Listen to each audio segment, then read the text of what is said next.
અષાઢી બીજનું રહસ્ય શું છે? આ દિવસે ભૂલથી પણ આ 11 કામ ન કરશો. ભગવાન જગન્નાથની કૃપા કેવી રીતે મળે છે? ગુજરાતી ભાગ 1. નમસ્કાર મિત્રો, શું તમને ખબર છે? અષાઢી બીજના દિવસે એવું ખાસ બને છે કે લાખો ભક્તો ભગવાન જગન્નાથના દર્શન માટે આતુર રહે છે. શું કારણ છે કે આ દિવસે માત્ર એક તહેવાર નહીં, પણ ભાગ્ય બદલવાનો દિવસ પણ કહેવામાં આવે છે?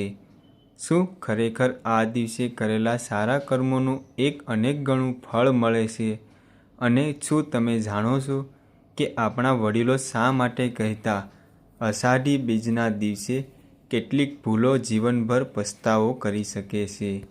મિત્રો, જો તમે પણ સુખ, શાંતિ અને સમૃદ્ધિ અને ભગવાન જગન્નાથના આશીર્વાદ મેળવવા માંગતા હો તો આજના વિડીયોમાં અંત સુધી બન્યા રહેજો, કારણ કે આપણે જાણીશું અષાઢી બીજનું સાચું મહત્ત્વ, ભગવાન જગન્નાથ સાથે જોડાયેલી એક અદ્ભુત કથા, આ દિવસે કરવાના શુભ કાર્યો અને એવી 11 વાતો જે દરેક વ્યક્તિને જાણવી જોઈએ.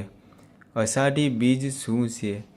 મિત્રો, ગુજરાતમાં અષાઢ સુદ બીજને અષાઢી બીજ તરીકે ઉજવવામાં આવે છે. ખાસ કરીને કચ્છ પ્રદેશમાં આ દિવસે નવા વર્ષની શરૂઆત તરીકે પણ ખૂબ જ શ્રદ્ધાપૂર્વક ઉજવાય છે. આ દિવસે નવી આશા, નવા સંકલ્પ અને નવી શરૂઆતનું પ્રતીક છે. એટલું જ નહીં, આ જ દિવસોમાં ભગવાન જગન્નાથની પ્રસિદ્ધ યાત્રાની ભક્તિનો માહોલ પણ સમગ્ર દેશમાં જોવા મળે છે. એટલે આ દિવસનું ધાર્મિક અને સાંસ્કૃતિક બંને રીતે ખૂબ મોટું છે. એક સુંદર કથા કહેવાય છે કે એક ગરીબ ખેડૂત દર વર્ષે અષાઢી બીજના દિવસે સવારથી ભગવાનને પ્રાર્થના કરતો. તે પાસે ધન નહોતું, મોટું ઘર નહોતું, પણ તેના મનમાં અતૂટ વિશ્વાસ અને શ્રદ્ધા હતી. એક દિવસ તે ભગવાનને બોલ્યો, હે પ્રભુ, મારી પાસે તમને આપવા માટે કંઈ નથી, માત્ર મારું શુદ્ધ મન છે. કહેવાય છે તે દિવસ પછી ધીમે ધીમે તેના જીવનમાં બદલાવ આવ્યો. તે વધુ મહેનત કરવા લાગ્યો, લોકોને મદદ કરવા લાગ્યો અને થોડા વર્ષોમાં તે માત્ર પૈસાથી જ નહીં, પણ માન સન્માનથી પણ સમૃદ્ધ બની ગયો. મિત્રો, ભગવાનને સૌથી વધુ ગમે છે શુદ્ધ મન અને સારા કર્મો.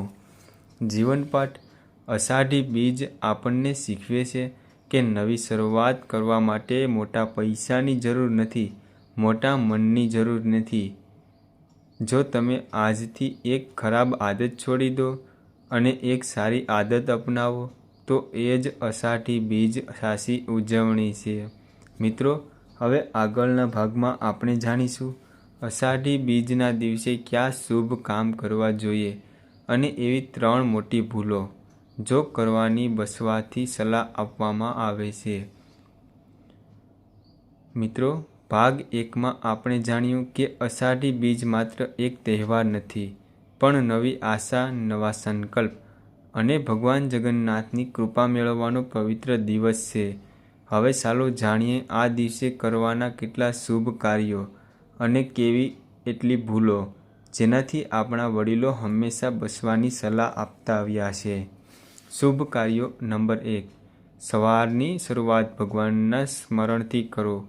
મિત્રો, અષાઢી બીજના દિવસે સૂર્યોદય પહેલાં અથવા વહેલી સવારે ઉઠી સ્નાન કરી ભગવાન જગન્નાથને, બલભદ્ર અને માતા સુભદ્રાનું સ્મરણ કરવાનું ખૂબ શુભ માનવામાં આવે છે.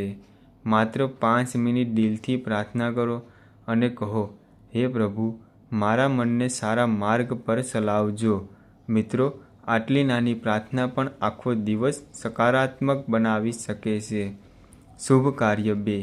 ઘરમાં દીવો પ્રગટાવો. ઘરના મંદિર અથવા પૂજાના સ્થાન પર એક ઘીનો દીવો પ્રગટાવો. માત્ર દીવો પ્રકાશ નથી, તે આશા, શ્રદ્ધા અને સકારાત્મક ઉર્જાનું પ્રતીક છે. આપણા વડીલો કહેતા, જે ઘરમાં રોજ દીવો પ્રગટે છે, ત્યાં પ્રેમ અને શાંતિનું વાતાવરણ રહે છે. શુભ કાર્ય 3. જરૂરિયાતમંદોને દાન કરો. મિત્રો, દાનનો અર્થ માત્ર પૈસા આપવાનો નથી. જો તમારી પાસે એક રોટલી હોય તો તે પણ વહેંચી શકાય, અને એક ગ્લાસ પાણી, એક કપડું અથવા એક સારો શબ્દ, આ બધું જ દાન છે. ભગવાનને મોટું દાન નહીં, મોટું દિલ ગમે છે. એક પ્રેરણાદાયક કથા. ઘણા વર્ષો પહેલાં એક નાનકડા ગામમાં એક વૃદ્ધ મહિલા રહેતી હતી. તે ખૂબ ગરીબ હતી. તે વર્ષે અષાઢી બીજના દિવસે તે મંદિર જતી. તે પણ તેની પાસે ચઢાવવા માટે કંઈ પણ નહોતું. એક દિવસ તેના રસ્તામાં બેઠેલો ભૂખ્યો બાળકને પોતાની એકમાત્ર રોટલી આપી દીધી. પછી તે ખાલી હાથે મંદિર પહોંચી. તેને લાગ્યું, આજે હું ભગવાનને કંઈ ન આપી શકી. પરંતુ મંદિરના પૂજારીએ સ્મિત સાથે કહ્યું, આજે ભગવાનને સૌથી મોટો પ્રસાદ તમારી પાસેથી સ્વીકાર્યો છે. મિત્રો, ભગવાનને સોનું, ચાંદી કે ધનથી વધારે દયા અને કરુણા પ્રિય છે. ભૂલ નંબર 1, ગુસ્સો કરવો. મિત્રો, કોઈ પણ શુભ દિવસે ગુસ્સો કરવો, કડવી વાણી અને ઝઘડાથી બચવાની સલાહ આપવામાં આવે છે, કારણ કે જ્યાં મનમાં શાંતિ નથી, ત્યાં ભક્તિનો આનંદ પણ નથી. આજે જો કોઈ તમારી સાથે ખરાબ બોલે તો જવાબમાં પ્રેમથી બોલો પ્રયત્ન કરજો. ભૂલ નંબર 2, માતા પિતાનું અપમાન કરવું. મિત્રો, ભગવાન સુધી પહોંચવાનો સૌથી સરળ રસ્તો માતા પિતાની સેવા. અષાઢી બીજના દિવસે તેમના આશીર્વાદ લઈને દિવસની શરૂઆત કરો. તેમનો આશીર્વાદ જીવનની સૌથી મોટી સંપત્તિ છે. ભૂલ નંબર 3, ખોટું બોલવું. મિત્રો, સત્ય દરેક ધર્મનો આધાર છે, અને આ દિવસે માત્ર એક દિવસ માટે નહીં, પણ જીવનભરમાં સત્યનો માર્ગ પર ચાલવાનો સંકલ્પ લો. જીવનનો સુંદર સંદેશ. અષાઢી બીજ આપણને શીખવે છે કે નવું વર્ષ, નવો મહિનો અથવા નવો દિવસ જીવન બદલતું નથી. જીવન બદલે છે સારા વિચારો, આપણા કર્મો અને આપણા નિર્ણયો.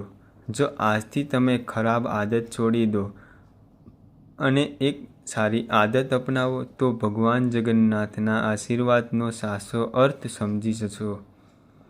મિત્રો, ભાગ 3માં આપણે જાણીશું અષાઢી બીજના દિવસે ટાળવાની સૌથી 4 મોટી ભૂલો. ભગવાન જગન્નાથ એક અદ્ભુત અને ભાવુક કથા અને જીવન બદલાવી દે એક એવો સુંદર સંદેશ. અષાઢી બીજ વિશે ભાગ 3. મિત્રો, અત્યાર સુધી આપણે જાણ્યું છે કે અષાઢી બીજ માત્ર ધાર્મિક તહેવાર નથી, પણ નવા વિચારો અને નવી શરૂઆત અને ભગવાન જગન્નાથ પ્રત્યેની ભક્તિનો પવિત્ર દિવસ છે. હવે આપણે જાણીશું આ દિવસે ટાળવા જેવી કેટલી વધુ મહત્વની બાબતો અને ભગવાન જગન્નાથ સાથે જોડાયેલી એક એવી પ્રેરણાદાયક કથા જે આપણને જીવનનો સાચો અર્થ સમજાવે છે. આખો દિવસ આળસમાં પસાર કરવો. મિત્રો, ઘણા લોકો તહેવારના દિવસે માત્ર આરામ કરવાનો દિવસ માને છે, પરંતુ આપણા વડીલો કહેતા, શુભ દિવસની શરૂઆત સારા કર્મોથી કરવી. અષાઢી બીજ નવી શરૂઆતનું પ્રતીક છે. જો આ દિવસે તમે એક સારા કાર્યની શરૂઆત કરો તો મનમાં નવી ઉર્જા આવે છે. ઉપાય. આજે એક નવું સંકલ્પ લો, જેમ કે દરરોજ 10 મિનિટ પ્રાર્થના કરવી, અથવા દર મહિને થોડી બચત કરવી, અથવા દરરોજ કોઈ સારું કામ કરવું. ભૂલ નંબર 5, કોઈની નિંદા ન કરવી. મિત્રો, ઘણીવાર આપણને બીજાની ટીકા કરવામાં એટલો સમય કાઢી દઈએ છીએ કે પોતાને જીવનને સુધારવાનો સમય જ મળતો નથી. અષાઢી બીજ આપણને શીખવે છે કે પોતાના પહેલાં સુધારો. બીજાની ખામીઓ શોધવા કરતાં પોતાના ગુણોમાં વધારવાનો પ્રયત્ન કરો. ઉપાય. આજે એક દિવસ માટે નક્કી કરો કે કોઈની પાછળ ખરાબ વાત નહીં કરીશ. વિશ્વાસ રાખો, આ નાનો બદલાવ પણ મનને શાંતિ આપે છે. ભૂલ નંબર 6, ભોજનનો બગાડ ન કરવો. મિત્રો, અન્નને આપણે શાસ્ત્રોમાં અન્ન દેવતા કહેવામાં આવ્યા છે. એક દાણો પણ કેટલી મહેનત પછી આપણને ઘરે પહોંચે છે. તેથી જેટલી જરૂર હોય એટલું જ ભોજન લો, અને જો વધે તો જરૂરિયાતમંદોને આપવાનો પ્રયત્ન કરો. ઉપાય. આજે પરિવાર સાથે બેસીને ભોજન કરો અને અન્ન માટે ભગવાનનો આભાર માનો. ભગવાન જગન્નાથની પ્રેરણાદાયક કથા. કહેવાય છે, એક ગરીબ ભક્ત દર વર્ષે લગભગ ભગવાન જગન્નાથના દર્શન કરવા જતો. એક વર્ષે તેની પાસે મુસાફરીના પૈસા નહોતા. તે ખૂબ દુઃખી થયો, પણ તેને ભગવાનને કહ્યું, હે પ્રભુ, હું આવી શકતો નથી, પરંતુ મારું મન હંમેશા તમારા શરણોમાં છે. એ દિવસે તે પોતાના ગામમાં જ બેઠો અને આખો દિવસ ભગવાનનું નામ જપતો રહ્યો.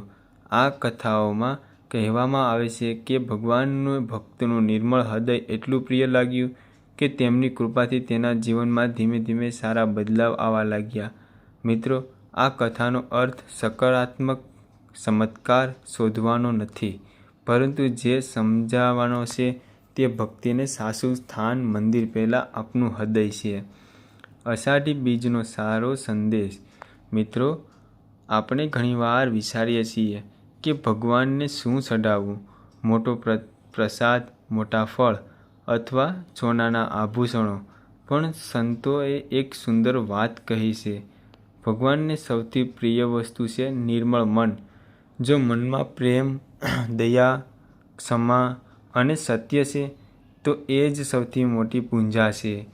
જીવન પાઠ. મિત્રો, અષાઢી બીજ આપણને શીખવે છે, જીવનમાં શરૂઆત કરવા માટે કોઈ ખાસ દિવસની રાહ જોવાની નથી જરૂર પડતી, પરંતુ જો એક પવિત્ર દિવસ આપણને સારી આદતો અપનાવવાની પ્રેરણા આપે, તો એ જ દિવસે ખરેખર સફળ બની જાય છે. આજે એક જ નિર્ણય લો કે હું મારા જીવનમાં ખરાબ આદત છોડી અને એક સારી આદત જરૂર અપનાવીશ. ભાગ 4માં આપણે જાણીશું અષાઢી બીજના દિવસે સૌથી શુભ કાર્યો, ભગવાન જગન્નાથની કૃપા માટે સરળ પ્રાર્થના, અંતિમ જીવન પાઠ. મિત્રો, અત્યાર સુધી આપણને અષાઢી બીજનું મહત્ત્વ, ભગવાન જગન્નાથની પ્રેરણાદાયક કથાઓ અને આ દિવસે ટાળવા જેવી ઘણી મહત્ત્વની વાતો જાણી. હવે ચાલો જાણીએ છેલ્લા 5 શુભ નિયમો, જે આપણને પવિત્ર દિવસ માટે વધુ અર્થપૂર્ણ બનાવી શકે છે. શુભ કાર્ય 7. ભગવાન જગન્નાથનું સ્મરણ કરો. મિત્રો, ભગવાન જગન્નાથને જગતના નાથ કહેવામાં આવે છે. તેઓ માત્ર એક ધર્મ, એક પ્રદેશના નથી, પરંતુ સમગ્ર વિશ્વના કલ્યાણનું પ્રતીક માનવામાં આવે છે. આ દિવસે થોડો સમય કાઢી શાંતિથી બેસો, આંખો બંધ કરો અને દિલથી કહો, હે પ્રભુ, મેં વિચારો અને સારા માર્ગ પર ચાલવાની શક્તિ આપો. મિત્રો, આ પ્રાર્થના કદાચ તમારા મનને શાંતિ આપી શકે છે. શુભ કાર્ય 8. પરિવાર સાથે સારો સમય વિતાવો. આજના સમયમાં આપણે ખૂબ વ્યસ્ત થઈ ગયા છીએ. એક જ ઘરમાં રહેતા હોવા છતાં એકબીજા સાથે વાત કરવાનો પણ ઓછો સમય હોય છે. અષાઢી બીજના દિવસે પરિવાર સાથે બેસવાનો, હસવાનો અને પ્રેમ વહેંચવાનો દિવસ છે. બની શકે, કારણ કે જે ઘરમાં પ્રેમ હોય છે ત્યાં સુખ આપમેળે આવી જાય છે. માફ કરવાની શરૂઆત. મિત્રો, જો કોઈને તમારું દિલ દુભાવ્યું હોય, તો ગુસ્સો રાખવાથી સૌથી મોટું નુકસાન આપણને જ થાય છે. આ પવિત્ર દિવસે મનમાં રહેલો ભાર હળવો કરવાનો પ્રયત્ન કરો. ક્ષમા કરવાની સરળ નથી, પણ ક્ષમા મનને શાંતિને આપે. શુભ કાર્ય 10. પ્રકૃતિનો આભાર માનો. આપણને રોજ હવા લઈએ છીએ, પાણી પીએ છીએ, અન્ન ખાઈએ છીએ, પણ ક્યારેય પ્રકૃતિનો આભાર માનતા નથી. આજે એક વૃક્ષને પાણી આપો, પક્ષીઓ માટે પાણીનું વાસણ મૂકો અને બાળકોને પણ પ્રકૃતિનું મહત્ત્વ સમજાવો. આ જ સાચી ભક્તિ છે. શુભ કાર્ય 11. એક સારો સંકલ્પ લો. મિત્રો, દરેક તહેવાર આપણને નવી શરૂઆત કરવાની તક આપે છે. આજે એક સંકલ્પ લો, હું ખોટું નહીં બોલું, હું માતા પિતાનું સન્માન કરીશ, હું જરૂરિયાતમંદોને મદદ કરીશ, હું પ્રકૃતિને રક્ષણ કરીશ, હું દરરોજ એક સારું કામ જરૂર કરીશ. વિશ્વાસ રાખો, આ 5 સંકલ્પ જીવનની નવી દિશા આપી શકે છે. અષાઢી બીજનો સાચો અર્થ. મિત્રો, ઘણા લોકો માને છે કે તહેવાર એટલે માત્ર પૂજા, પ્રસાદ અને ઉજવણી, પરંતુ અષાઢી બીજનો સાચો સંદેશ નવી શરૂઆત. જો આજે તમે એક ખરાબ આદત છોડો અને એક સારી આદત અપનાવો, તો એ જ ભગવાન જગન્નાથનો સૌથી પ્રિય ભેટ છે. અંતિમ જીવન પાઠ. મિત્રો, જીવનમાં સુખ માત્ર ધનથી નથી મળતું. સાચું સુખ મળે છે સારા વિચારોથી, સારા સંબંધોથી અને નિસ્વાર્થ સેવા પરથી. ભગવાન જગન્નાથ આપણને શીખવે છે કે દરેક વ્યક્તિને પ્રેમ કરો, દરેકનો જીવનનો આધાર માનો અને જીવનને કૃતજ્ઞતા સાથે જીવો. યાદ રાખજો, મોટું ઘર હોવું જરૂરી નથી અને મોટું હૃદય હોવું જરૂરી છે. અંતિમ સંદેશ. વિડીયોમાં જણાવેલી વાતો ભારતીય પરંપરા, સાંસ્કૃતિક માન્યતાઓ પર જીવન મૂલ્ય અને આધારિત છે. હેતુ ભક્તિ, સકારાત્મક અને સારા સંસ્કારોને સંદેશ આપવાનો છે. જો મિત્રો તમને આ વિડીયો પસંદ આવ્યો હોય તો વિડીયોને લાઈક જરૂર કરજો, તમારા પરિવાર અને મિત્રો સાથે શેર કરજો અને આવી ગુજરાતી ધાર્મિક કથાઓ, તહેવારોનું મહત્ત્વ, વાસ્તુ ટીપ અને જીવનનો ઉપયોગી માહિતી અમારી ચેનલને વાસ્તુકથાને સબસ્ક્રાઈબ કરવાનું ભૂલશો નહીં. કોમેન્ટમાં જરૂર લખજો જય જગન્નાથ અથવા જય શ્રી કૃષ્ણ. ફરી મળીશું એક નવા જ્ઞાનવર્ધક અને હૃદયસ્પર્શી જાય એવા વિડીયોમાં. જય જગન્નાથ, જય શ્રી કૃષ્ણ.